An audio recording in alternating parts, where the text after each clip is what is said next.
ഇത് സൂററ്റിൽ വന്നപ്പോൾ ഒരു ഫീൽഡിലോട്ട് വന്നപ്പോൾ ഉള്ളൊരു പരുത്തിത്തോട്ടമാണ്. പരുത്തി കൃഷി പാടത്തോടെ നമ്മളിങ്ങനെ ഉള്ളോട്ട് പോകുമ്പോൾ അവിടെ പൈനാപ്പിൾ കൃഷിയിലേക്ക് പോകുന്നതാണ്. ഈ പാടത്തോട്ടൊക്കെ ഇറങ്ങി നടന്നപ്പോൾ കണ്ടൊരു കാഴ്ചകളാണ് ഈ കാണുന്നത്. ഈ പരുത്തി തോട്ടം ഉണ്ടോ, ഇതൊക്കെ വിളവായി നിൽക്കുന്നതാണ്. കുറേയൊക്കെ പറിച്ചിട്ടുണ്ട്. അടുത്ത് സീസണായി നിൽക്കുന്നത്, അടുത്ത വിളവിനായിട്ട് നിൽക്കുന്നതാണ്. ഇതൊക്കെ എന്ത് രസമല്ലേ. തീർത്തും ഗുജറാത്തിലേക്ക് വന്നപ്പോൾ ഇന്നിപ്പോൾ വലിയ ചൂടൊന്നുമില്ല. ഇന്ന് ഫുള്ള് യാത്രയായിരുന്നു. ഇതുവരെ നമ്മൾ ഡെസ്റ്റിനേഷനിലേക്ക് എത്തിയിട്ടില്ല.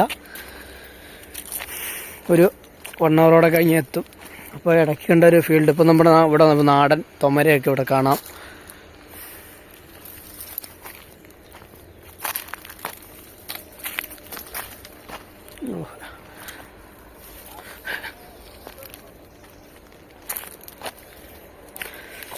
ഈ നല്ലൊരു ചൂടുള്ള ഈ മേഖലയിൽ പോലും ഇതുപോലെ കൃഷി വളരുന്ന ഒരു മേഖലയാണത്.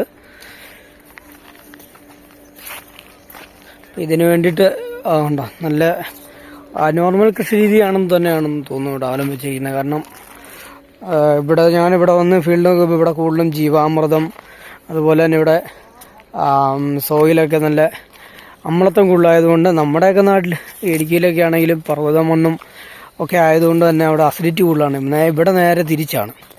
അപ്പോൾ ഇവിടെയൊക്കെ ഇതുപോലെ ഇവർ ചെയ്യുന്നത് പുളിപ്പിച്ചാണ് ഇങ്ങനെയുള്ള സ്ഥലത്ത് ഉപയോഗിക്കുന്ന വളങ്ങൾ, ഈ ചാണകവും ഒക്കെ. എന്തായാലും ഈ പാടം കാണാൻ പറ്റിയത് വളരെ ഒരു ഭാഗ്യം തന്നെയായിട്ട് എനിക്ക് തോന്നുന്നു. അപ്പോൾ ഈ പരുത്തിയുടെ ഉണ്ടോ ഈ ഒരു പൂ എടുത്ത് നോക്കിക്കഴിഞ്ഞാൽ ഇതിൻ്റെ ആ ഒരു വിത്തിനെ പൊതിഞ്ഞിട്ടാണ് ഈ പൂ ഉണ്ടാവുന്നത്.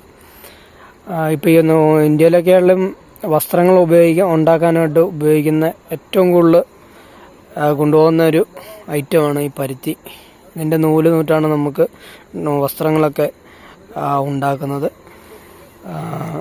ഓക്കെ, പിന്നെ ഇതിപ്പോൾ ഗുജറാത്തിലാണ് ഇപ്പോൾ ഞാനുള്ളത്. ഇപ്പോൾ ഗുജറാത്തിലേക്ക് ഏറ്റവും പ്രധാനപ്പെട്ട ഒരു കൃഷി എന്ന് വേണമെങ്കിൽ ഇത് പറയാം. അതോടൊപ്പം തന്നെ ഇതിൻ്റെ ഈ കുരു ഇതിൻ്റെ എണ്ണ ഭക്ഷ്യയോഗ്യമായിട്ട് എടുക്കുന്നുണ്ട്. ആ ബാക്കി വരുന്ന ഭാഗങ്ങൾ, ഇതിൻ്റെ ചണ്ടി എന്ന് പറയില്ല, അതൊക്കെ കാലിത്തീറ്റയൊക്കെ ആയിട്ട് മാറ്റാനുണ്ട്. അപ്പോൾ ഇവിടെ വന്ന് ഈ പാടങ്ങളിലൂടെയും അതുപോലെ മറ്റു സ്ഥലങ്ങളുടെയൊക്കെ ഇപ്പോൾ സഞ്ചരിക്കുമ്പോൾ കാണുന്ന ഓരോരോ വിഷനാണ് നമ്മളിപ്പോൾ പകർത്തിയെടുക്കുന്നത്. അപ്പോൾ ഈ ഒരു ചെറിയ വീഡിയോയുടെ നമുക്കിവിടെ വീഡിയോ വൈൻഡപ്പ് ചെയ്യാം. കൂടുതൽ സ്ഥലങ്ങളിൽ പോകുമ്പോൾ വീണ്ടും എടുക്കാം.